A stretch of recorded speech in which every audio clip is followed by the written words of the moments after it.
Bien, y con mucho gusto continuamos entonces dialogando con el doctor Gustavo Jiménez de Arechaga, hoy en una mañana en la que está descansando en su casa porque hace pocos días se ha jubilado y entonces disfrutando de esta nueva etapa de la vida que es sumamente importante para todos los que trabajamos en alguna actividad.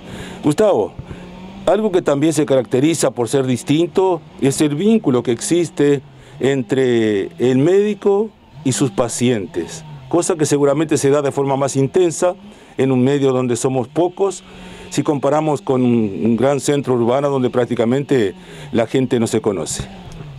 Sí, es cierto, hay una gran diferencia.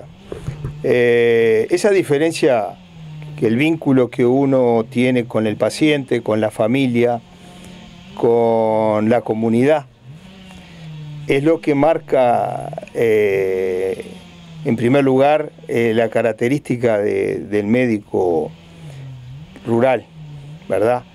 Y que, digo, tiene un contacto muy estrecho, ¿verdad?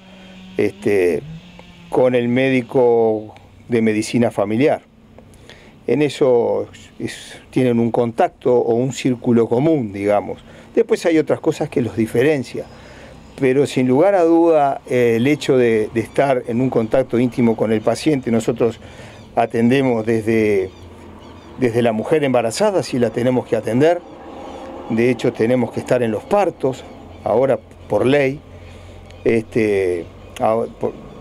por suerte tenemos partera, pero hubo una época que no hubo partera y teníamos que hacer partos también, cuando era necesario. O sea, atendemos a toda la familia, ¿verdad? Desde el recién nacido a la primera infancia, al adolescente, al adulto joven, al adulto mayor, a los pacientes terminales. Vemos a toda la familia, una cosa que marca la diferencia, ¿verdad?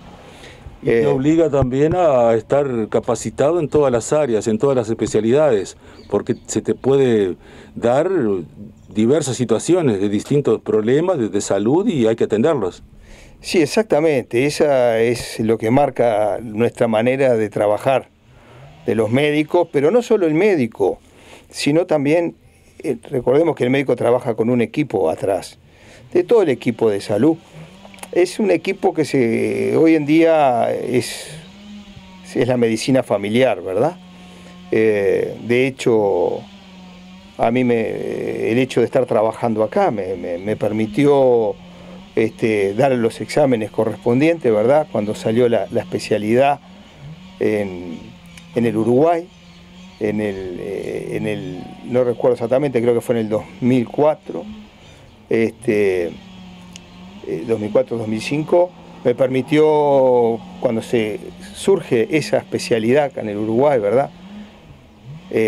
Dar los exámenes correspondientes y tener el título, ¿verdad?, de especialista en medicina familiar y comunitaria. Porque era simplemente, es lo que hacemos siempre acá. Exactamente. ¿Verdad? Otro hecho capaz importante fue, hoy por suerte, digo, nos visitan varios especialistas, pero en aquella época no, ¿verdad? Éramos nosotros nomás.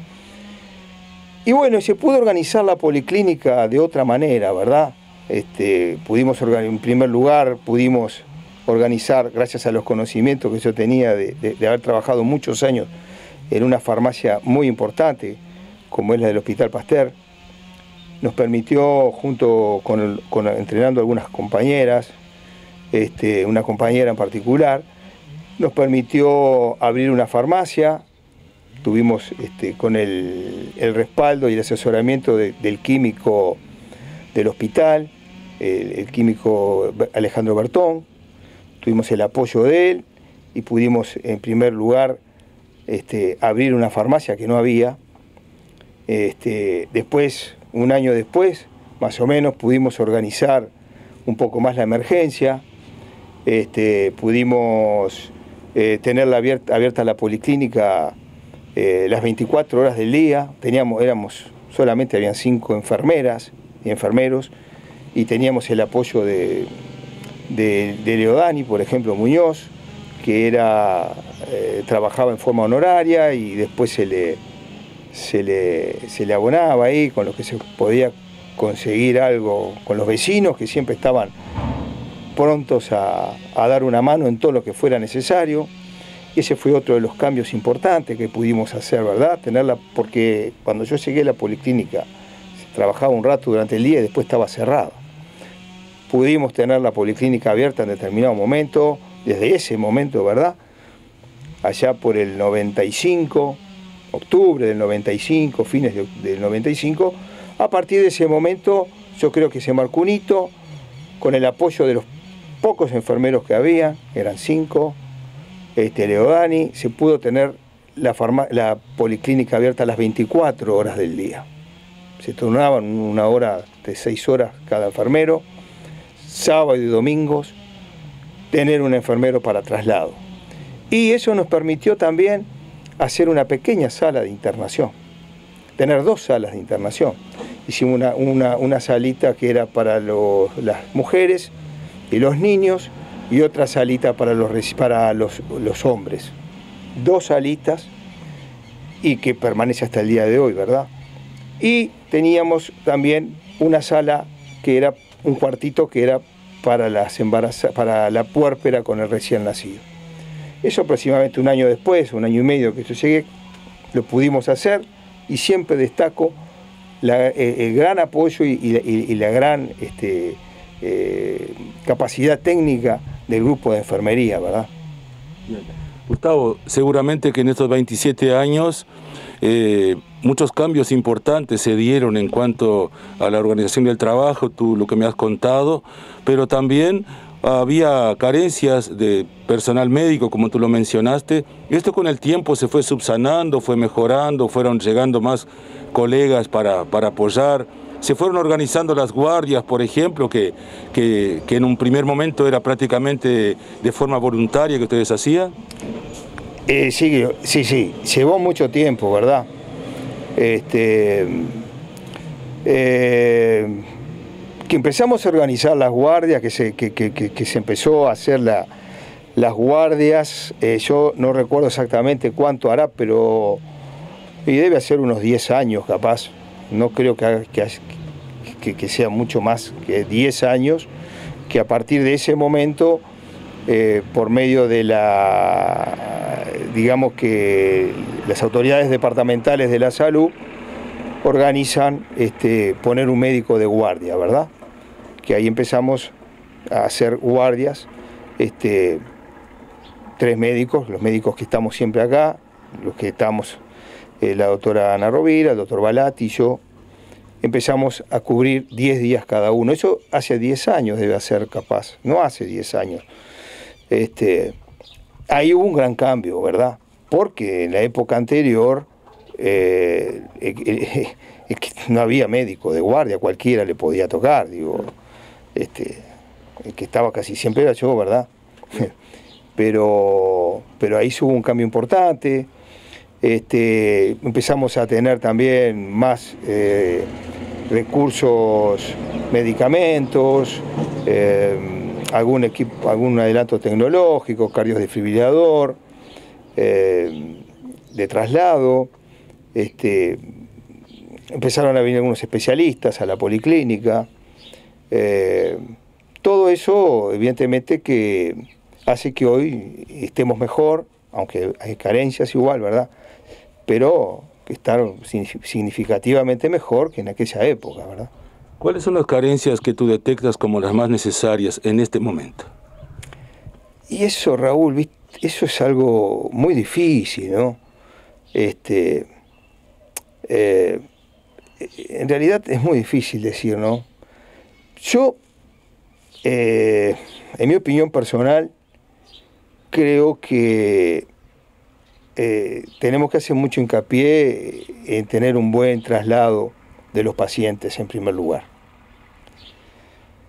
Y creo que en ese sentido, no sé si será compartida mi opinión, pero creo que en ese sentido lo que nos haría falta es una ambulancia que nos permita trabajar en el traslado de ser necesario, ¿verdad? una ambulancia que uno pueda estar parado, una ambulancia de las grandes, digamos, aunque no esté equipada con todo lo que tendría que tener una ambulancia especializada, pero una ambulancia que permita, por ejemplo, atender un parto durante el traslado si fuera necesario. O, por ejemplo, si hay que reanimar un paciente. ¿Tá? Son las cosas quizás más importantes, pero que a uno le permita trabajar adentro de la ambulancia, porque demoramos 1 hora y media a 2 horas en el traslado, ¿verdad? Es mucho tiempo a veces. Y es mucho tiempo a veces. Y de repente hay que hacer un parto o hay que reanimar un paciente, digo, en carretera, ¿verdad? Y la ambulancia que tenemos lamentablemente no permite, ¿verdad? Es muy reducida, digo, y creo que eso para mí sigue siendo una de las principales cosas más importantes que una localidad como la nuestra debería tener, ¿no? En la última campaña política, muchos candidatos dentro de sus programas de gobierno plantearon la necesidad de instalar, por ejemplo, un ecógrafo en Bichadero, otros pedían aparatos de rayos X. ¿Te parece viable eso? O, como tú lo has dicho, mucho mejor sería poder trasladar al paciente de manera más cómoda y con mayores recursos hasta la capital del departamento? Y yo pienso que una ambulancia puede salvar una vida, ¿verdad? En un caso de urgencia y de extrema necesidad. Yo creo que eso es lo primordial, digo, sin dejar de reconocer que es muy bueno que se hagan ecografías acá, ¿verdad? Por ejemplo. Pero para mí, digo, pensar que con una ambulancia uno puede reanimar un paciente en el camino o la partera puede realizar un parto adentro de la ambulancia, ¿verdad? Creo que eso me parece que es mucho más importante, más necesario, pero eso es algo muy personal, ¿verdad? Claro que sí. Bien, Gustavo, para ir culminando esta linda entrevista, quisiera que tú le dejaras un mensaje a estos seguramente cientos, miles de pacientes que has tenido durante todos esos 27 años de trabajo acá en Bichadero y que hoy los verás como un vecino más, simplemente. Y bueno, sí, Raúl, yo quería agradecer, me emocionó mucho en realidad todas las demostraciones de cariño que tuve, muchísima gente, tanta gente que me demostró su afecto, su apoyo y su cariño. Realmente estoy tremendamente agradecido y decirles que me conmovieron con tanta demostración de apoyo, afecto y cariño, digo, a todos, y que siempre me dejaron realmente muy feliz. Bien, de nuestra parte también te deseamos en esta nueva etapa de la vida que sea para disfrutarla a pleno. Muchas veces seguramente dejaste de lado alguna actividad personal para cumplir con tu trabajo, que era tu trabajo, pero realmente sabemos que insume mucho tiempo. Y bueno, y de aquí en más entonces a disfrutar de la vida de otra manera. Bueno, Raúl, muchísimas gracias y bueno, un cariño grande para todos y bueno, muchísimas gracias.